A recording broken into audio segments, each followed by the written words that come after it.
Welcome to today's daily Bible reading. We're continuing in the book of 2 Kings, and today we'll be reading chapters 4 through 6.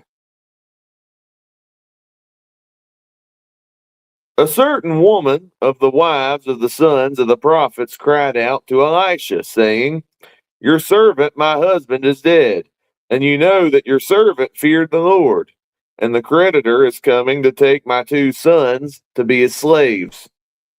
So Elisha said to her, "What shall I do for you? Tell me, what do you have in the house?" And she said, "Your maidservant has nothing in the house but a jar of oil." Then he said, "Go, borrow vessels from everywhere, from all your neighbors, empty vessels. Do not gather just a few. And when you have come in, you shall shut the door behind you and your sons, then pour it into all those vessels and set aside the full ones." So she went from him and shut the door behind her and her sons, who brought the vessels to her, and she poured it out. Now it came to pass, when the vessels were full, that she said to her son, "Bring me another vessel." And he said to her, "There is not another vessel." So the oil ceased. Then she came and told the man of God, and he said, "Go, sell the oil and pay your debt, and you and your sons live on the rest." Now it happened one day that Elisha went to Shunem, where there was a notable woman, and she persuaded him to eat some food. So it was, as often as he passed by, he would turn in there to eat some food. And she said to her husband, "Look now, I know that this is a holy man of God, who passes by us regularly. Please let us make a small upper room on the wall, and let us put a bed for him there, and a table, and a chair, and a lampstand. So it will be, whenever he comes to us, he can turn in there." And it happened one day that he came there, and he turned into the upper room and lay down there. Then he said to Gehazi, his servant, "Call this Shunammite woman." When he had called her, she stood before him. And he said to him, "Say now to her, Look, you have been concerned for us with all this care. What can I do for you? Do you want me to speak on your behalf to the king or to the commander of the army?" She answered, "I dwell among my own people." So he said, "What then is to be done for her?" And Gehazi answered, "Actually, she has no son, and her husband is old." So he said, "Call her." When he had called her, she stood in the doorway. Then he said, "About this time next year you shall embrace a son." And she said, "No, my lord, man of God, do not lie to your maidservant." But the woman conceived and bore a son when the appointed time had come, of which Elisha had told her. And the child grew. Now it happened one day that he went out to his father, to the reapers. And he said to his father, "My head, my head." So he said to his servant, "Carry him to his mother." When he had taken him and brought him to his mother, he sat on her knees till noon, and then died. And she went up and laid him on the bed of the man of God, shut the door upon him, and went out. Then she called to her husband and said, "Please send me one of the young men and one of the donkeys, that I may run to the man of God and come back." So he said, "Why are you going to him today? It is neither the new moon nor the Sabbath." And she said, "It is well." Then she saddled a donkey and said to her servant, "Drive and go forward. Do not slacken the pace for me unless I tell you." And so she departed and went to the man of God at Mount Carmel. So it was, when the man of God saw her afar off, he said to his servant Gehazi, "Look, the Shunammite woman. Please run now to meet her and say to her, Is it well with you? Is it well with your husband? Is it well with the child?" And she answered, "It is well."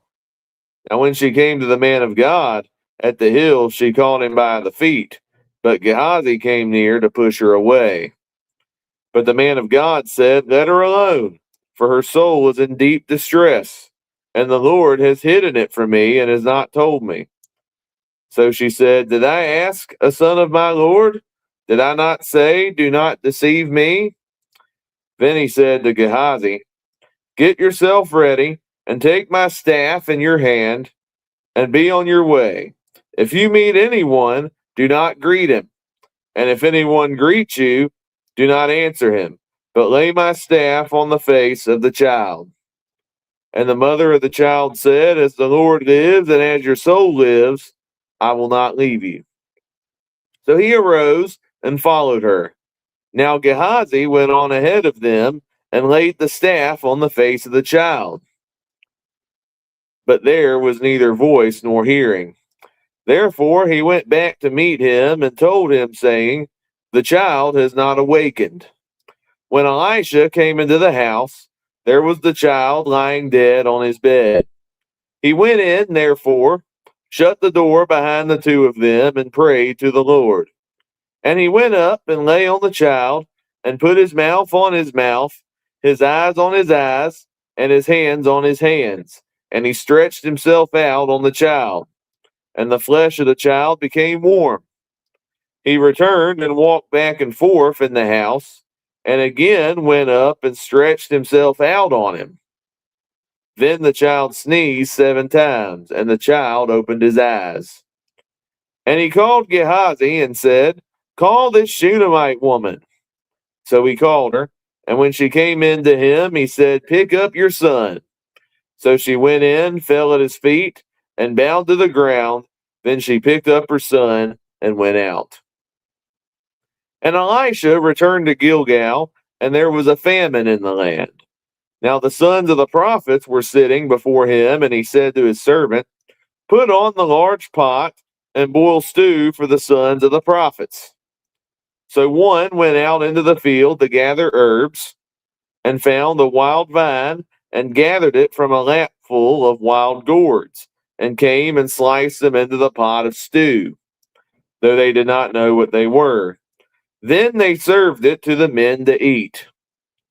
Now it happened, as they were eating the stew, that they cried out and said, Man of God, there is death in the pot.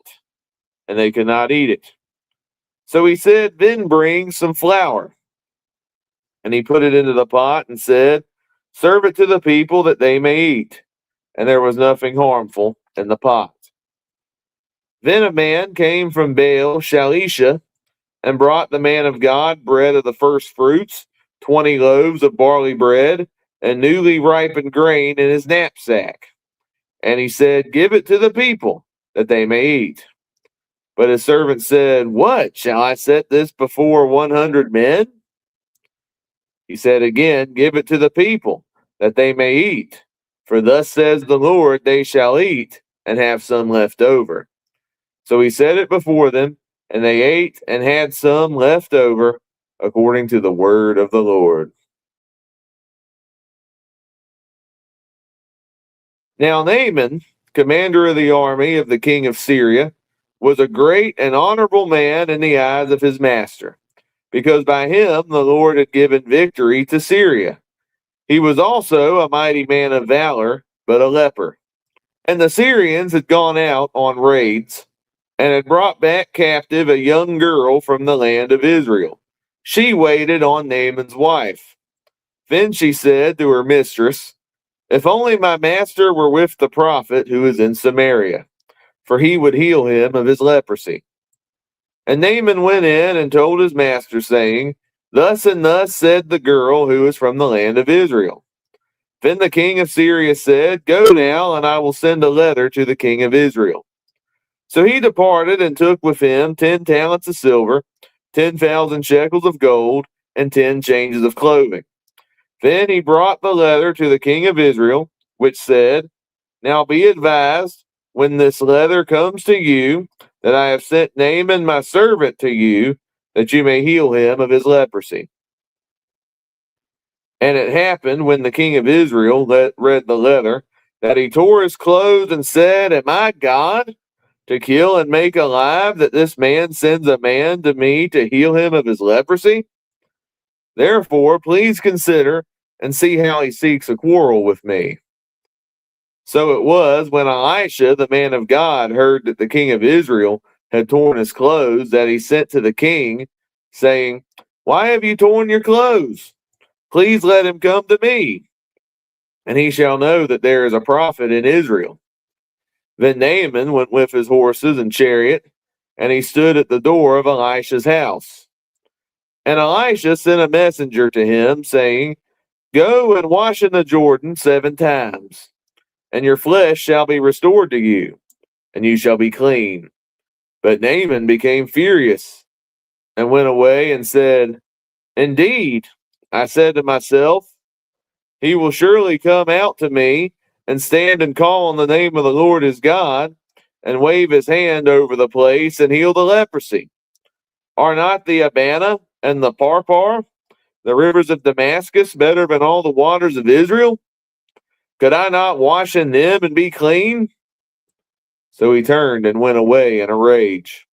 And his servants came near and spoke to him, saying, "My father, if the prophet had told you to do something great, would you not have done it? How much more then when he says to you, 'Wash and be clean'?" So he went down and dipped 7 times in the Jordan, according to the saying of the man of God, and his flesh was restored like the flesh of a little child, and he was clean.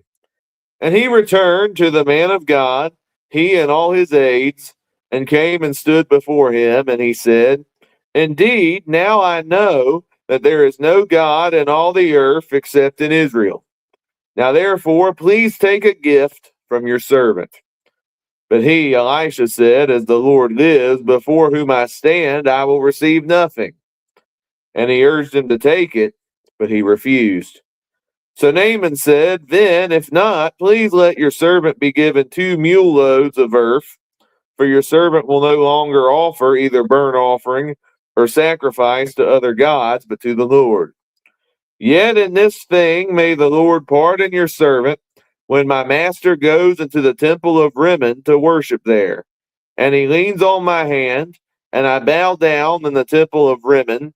When I bow down in the temple of Rimmon, may the Lord please pardon your servant in this thing." Then he said to him, "Go in peace." So he departed from him a short distance. But Gehazi, the servant of Elisha, the man of God, said, "Look, my master has spared Naaman the Syrian, while not receiving from his hands what he brought. But as the Lord lives, I will run after him and take something from him." So Gehazi pursued Naaman. When Naaman saw him running after him, he got down from the chariot to meet him and said, "Is all well?" And he said, "All is well. My master has sent me, saying, Indeed, just now 2 young men of the sons of the prophets have come to me from the mountains of Ephraim. Please give them a talent of silver and 2 changes of garments." So Naaman said, "Please take 2 talents. And he urged him and bound 2 talents of silver in 2 bags with 2 changes of garments and handed them to 2 of his servants, and they carried them on ahead of him. When he came to the citadel, he took them from their hand and stored them away in the house. Then he let the men go, and they departed. Now he went in and stood before his master. Elisha said to him, "Where did you go, Gehazi?" And he said, "Your servant did not go anywhere."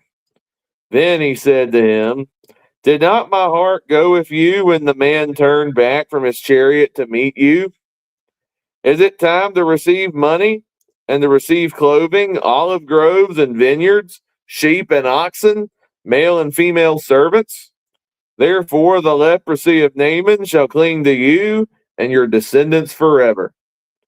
And he went out from his presence, leprous, as white as snow. And the sons of the prophets said to Elisha, "See now, the place where we dwell with you is too small for us. Please let us go to the Jordan, and let every man take a beam from there, and let us make there a place where we may dwell." So he answered, "Go." Then one said, "Please consent to go with your servants." And he answered, "I will go." So he went with them. And when they came to the Jordan, they cut down trees. But as one was cutting down a tree, the iron axe head fell into the water, and he cried out and said, Alas, master, for it was borrowed. So the man of God said, Where did it fall? And he showed them the place. So he cut off a stick and threw it in there, and he made the iron float. Therefore he said, Pick it up for yourself. So he reached out his hand and took it. Now the king of Syria was making war against Israel, and he consulted with his servant, saying, My camp will be in such and such a place. And the man of God sent to the king of Israel, saying, Beware that you do not pass this place, for the Syrians are coming down there. Then the king of Israel sent someone to the place of which the man of God had told him. Thus he warned him, and he was watchful there not just once or twice. Therefore the heart of the king of Syria was greatly troubled by this thing. And he called his servants and said to them, Will you not show me which of us is for the king of Israel? And one of his servants said, None, my lord, O king, but Elisha, the prophet who is in Israel, tells the king of Israel the words that you speak in your bedroom. So he said, Go and see where he is, that I may send and get him. And it was told him, saying, Surely he is in Dothan. Therefore he sent horses and chariots and a great army there, and they came by night and surrounded the city.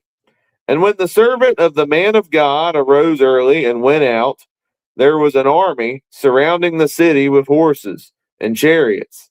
And his servant said to him, Alas, my master, what shall we do? So he answered, Do not fear, for those who are with us are more than those who are with them. And Elisha prayed and said, Lord, I pray, open his eyes that he may see. Then the Lord opened the eyes of the young man, and he saw. And behold, the mountain was full of horses and chariots of fire all around Elisha. So when the Syrians came down to him, Elisha prayed to the Lord and said, Strike this people, I pray, with blindness. And he struck them with blindness according to the word of Elisha. Now Elisha said to them, This is not the way, nor is this the city. Follow me, and I will bring you to the man whom you seek. But he led them to Samaria. So it was when they had come to Samaria that Elisha said, Lord, open the eyes of these men that they may see. And the Lord opened their eyes, and they saw, and there they were inside Samaria. Now when the king of Israel saw them, he said to Elisha, My father, shall I kill them? Shall I kill them? But he answered, You shall not kill them. Would you kill those whom you have taken captive with your sword and your bow? Set food and water before them, that they may eat and drink and go to their master. Then he prepared a great feast for them, and after they ate and drank, he sent them away, and they went to their master. So the bands of Syrian raiders came no more into the land of Israel. And it happened after this that Ben-Hadad, king of Syria, gathered all his army and went up and besieged Samaria. And there was a great famine in Samaria, and indeed they besieged it until a donkey's head was sold for 80 shekels of silver, and 1/4 of a cab of dove droppings for 5 shekels of silver. Then, as the king of Israel was passing by on the wall, a woman cried out to him, saying, Help, my lord, O king. And he said, If the Lord does not help you, where can I find help for you? From the threshing floor or from the winepress? Then the king said to her, What is troubling you? And she answered, This woman said to me, Give your son, that we may eat him today, and we will eat my son tomorrow. So we boiled my son and ate him. And I said to her on the next day, Give your son, that we may eat him. But she has hidden her son. Now it happened, when the king heard the words of this woman, that he tore his clothes, and as he passed by on the wall, the people looked, and there underneath he had sackcloth on his body. Then he said, God do so to me, and more also, if the head of Elisha, the son of Shaphat, remains on him today. But Elisha was sitting in his house, and the elders were sitting with him. And the king sent a man ahead of him. But before the messenger came to him, he said to the elders, Do you see how this son of a murderer has sent someone to take away my head? Look, when the messenger comes, shut the door and hold him fast at the door. Is not the sound of his master's feet behind him? And while he was still talking with them, there was the messenger coming down to him. And then the king said, Surely this calamity is from the Lord. Why should I wait for the Lord any longer? Thank you for tuning in to today's daily Bible reading. We'll continue where we left off tomorrow. It continues in chapter 7 with this famine going on and where Elisha is in this story. We'll be reading chapters 7 through 9 tomorrow in our daily Bible reading.